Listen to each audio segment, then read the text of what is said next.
glad to be here, but I get the chance to talk about, we signed 4 guys right now at linebacker. Obviously, we had 2 seniors, and going into the recruiting season, we thought, we might be taking 2 guys, but we had the opportunity to be on 4 great players, guys that we didn't think we could pass up, and with that opportunity, we decided that, for the team and everything, obviously with the opportunities that we've had in the past here, we could take 4 guys as long as they were the right guys. I think that's the thing, as you'll see as we start to talk about these guys, the versatility in all of them. Guys that can rush the passer, guys that have played linebacker, guys that might not have played linebacker much, but have the intangible things that we're looking for. So the first one here is Juan Price, a kid from Woodland Hills High School in Pennsylvania, in Pittsburgh, Pennsylvania. Is a kid really that played mostly on the ball through his high school career, a pass rush kind of guy, but has been moved around a little bit. Not a huge, oversized, tall guy, but a guy that's very powerful. Like I said, had been on the ball, more of a pass rush guy. I think a little bit more his senior year, he finally played off the football a little bit, but did some things obviously offensively and defensively. Didn't come off the field for him. Was a tight end in a system where they obviously didn't have a fullback, but will be a guy that can do a lot of different things, versatility-wise. The thing about him, like I said, most all these guys, and we talk about it in general, even in recruiting with the kids, is there's no substitute for intelligence. And I think as we talk about a lot of these guys, I can't really put a finger on where we think they might play, because we got guys that we think can fit the system. And that's kind of what we try and do with them when they come in, is teach them the system and then try and find out where they would fit best and how they can get on the field. Connor Caldwell is a linebacker kid from Southern Maryland, North Point High School. And as a kid, it's a young kid, just turned 17 halfway through his senior year, so is a real young kid. Broke his leg his last game his senior year. They had 1 loss, were in the first round of the playoffs. I think in the first quarter was carrying the football and had a pretty bad break to his leg. Obviously the team ended up losing. He kind of was obviously one of their best players, guy that ran the football, guy that controlled their defense for him as a middle linebacker, but as a good young kid, it's going through, obviously battling some rehab right now, but has got a pretty good bloodline. His sister, I think, played softball at Virginia Tech, is a college softball coach at Oklahoma State, but a very athletic family. Both parents are from Hawaii, so he's probably one of our first Hawaiians. He asked when he was on his visit here how many Hawaiians we had in the university. I couldn't really answer it, but next one is Ryan Shazier. Ryan had obviously joined us in January. One of those guys that, like Coach Tress always says, is they come from South Florida or Naples or wherever they came from down in Florida to join us in January. I'm not sure what they were really getting themselves into. My first meeting with him, obviously you'll meet him here, my first meeting, he came in the office and he had looked like a blister or a scab on the bottom of his nose. I said, well, I don't think he'd ever wiped his nose so many times in the last 16 years of his life. So I think he's adjusting a little bit here to some of the weather. But Ryan's a kid that obviously I've known about for quite a while. Great young man. Played most of his high school career with his hand on the ground. Is more of a pass rush guy.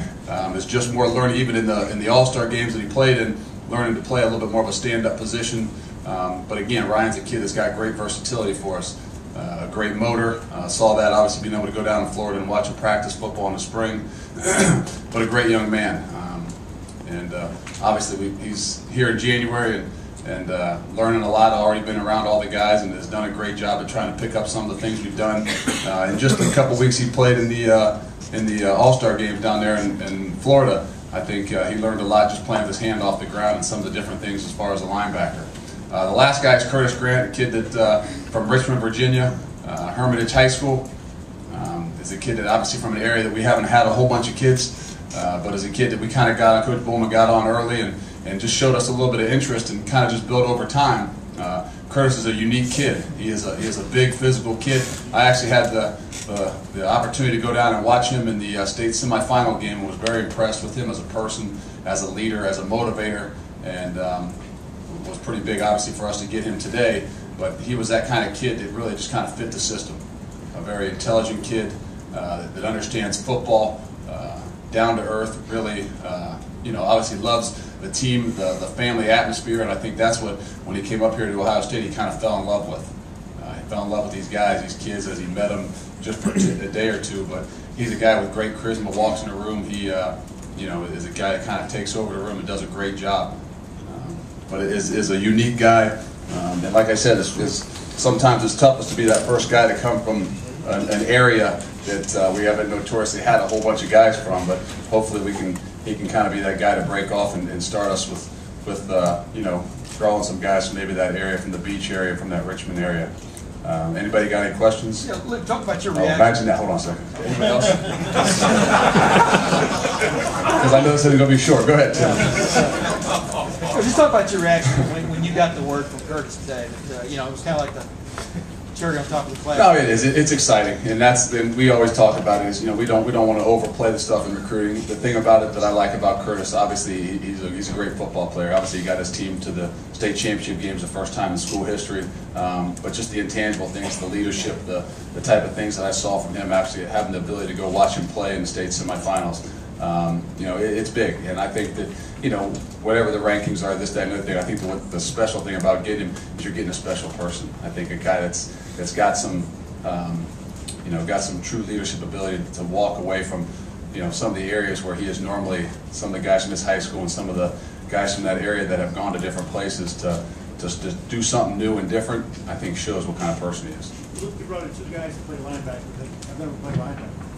What prompted you to do that? What did you see in those guys, and what makes you think they It's just like, I mean, we take the best fit players, the athletes, the guys that play the game the way we like to see it played. We take quarterbacks and think that they can play corner. We take wideouts and think that they can play corner. We take tailbacks and think that they can play a defensive spot because they're the right person, and they got the right athletic ability. They got the right mentality. And what was it you saw in these two guys?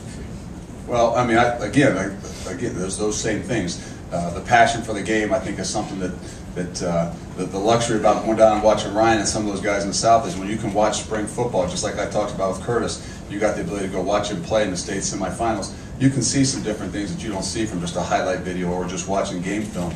To have the ability to go down there and see how they truly practice, to see what kind of passion they play with, to see what kind of effort that they play with going into their senior year when they're already a highly recruited, highly touted person, and they're in their second day of, you know, spring football down in Florida. It was pretty impressive just to see Ryan chase a guy 40 yards down the field when half the other team might be walking behind him. So I think those are the things that when you have those opportunities to be able to take advantage of some of those situations where, you know, in the South where you can go and watch them do those things, or if you do get the opportunity to see them play, you know, in a state championship or even in one of those days that you can go out and watch a true game, I think you can get a different feel for people.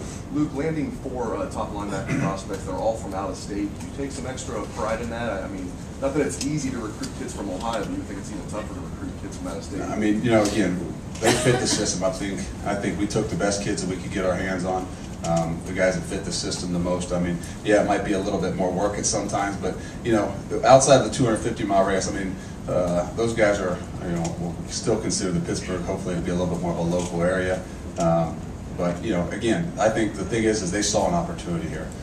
They saw an opportunity with the type of team, the type of leadership we have with Coach Tress, but also the opportunity. Don't think that 2 seniors leaving that have played for a lot of time doesn't give them a little bit of sparkle in their eye, and that's, you know, as a 17, 18-year-old, you see that opportunity as opposed to if you had somebody who, you know, was just a sophomore at James Laurinaitis who's going into his junior year, was an All-American. Oh, you don't want to go there, you're going to play behind him. So I think there's a combination of everything, but I think the biggest thing for us is, especially those out-of-state guys, if we can get them here onto campus, get them around our guys, let them see what this place is really about, we got a good opportunity to get them.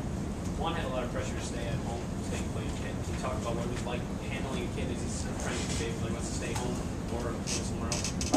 It's unique. I mean, you got to give them some space and some opportunities, and you know, sometimes you just got to talk with the people that are close to them. But you got to obviously be conscious of what they're going through. And every kid's got a different situation. And obviously, with one, I don't want to get into, you know, some of the things, but there's a kid who, you know, who struggled with it a bit, but knew this is where he wanted to be, knew in his heart. You know, it just took him maybe a little bit more time in the morning because, just like all of us, I try to explain to him sometimes when you're getting ready to make a big decision, that last few hours or last few minutes, sometimes you get some cold feet, and you just need a few things to reassure you, and I think that's all it really was for him. I don't think he'll have any ill effect by it. I think that you know, he got to where he is because he's been a competitor and he's worked at it, and things have not come real easy for him. So I think he'll be used to what he's going to have to do when he gets here. When you're getting a kid, you mentioned, you know, Curtis out of a spot where you guys haven't been in a while. Are you sort of in the beginning of that recruitment? Do you sort of wonder if the kid's really serious about you? If it's some place where you don't have a lot of connections to? That's always. I mean, that's the thing. I mean, the thing about the beauty of Ohio State is it will always open doors for you. And you walk down, you go down South Florida, you wherever it is you go, and you walk in, and a kid obviously says he's interested because Ohio State is a great place and what he's seen on TV and what he's heard about. But to truly get him the ability to get here, to have a true chance at him, we always kind of not joke, but know that there's not nearly as good a chance as the kids that we have within the 250-mile radius. But I mean, that again, you do it every year, and you might get 1 out of 10, and you do it again the next year with them same 10 if you thought you had that same opportunity to do it again. So it's part of the game. Curtis obviously didn't announce until today, but when did you guys really start to feel good about where you guys stood with him? I know he's another few months ago. To tell you the truth, I never feel real good until that thing comes across the fax machine. But you could get some sense that from the day one, to be honest with you, when we called him, Coach Bowles called him, and I never thought we had much of an opportunity.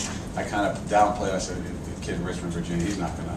A couple kids from this area have had some success in different places, and just the type of person he was. As you start to get to know him, you say, wow, if we could get this guy on campus, he would fit. He would really fit. He would gel with our guys. He would, if he truly has an open mind about it. And the more you got to know him, you realize that he is his own person. He's going to make up his own mind, and that I think that you got a different feel for him, but you never really know. 2 linebackers graduate, yet you bring 4 linebackers in. With the caliber of the players that were looking to come in, was it an easy sell with the other coaches? Everybody wants to bring more players in their position. It's like, we got to get these guys in here. I mean, again, we might have put on the board to take 2, but we also know that we're going to take the best kids we got available. All these guys know it's about competing. The beauty of it is, like we said, we got guys with versatility. We got Ryan, who might only be 208 pounds right now, but who knows? In a couple years, he might have his hand on the ground being a rusher. We don't know. And that's the thing. We just want to make sure we got the right kids, the right people, know what our goals are, and know that the team is first. And that's the beauty of what they are. If you can get 4 of them to come in, they're not afraid of competition.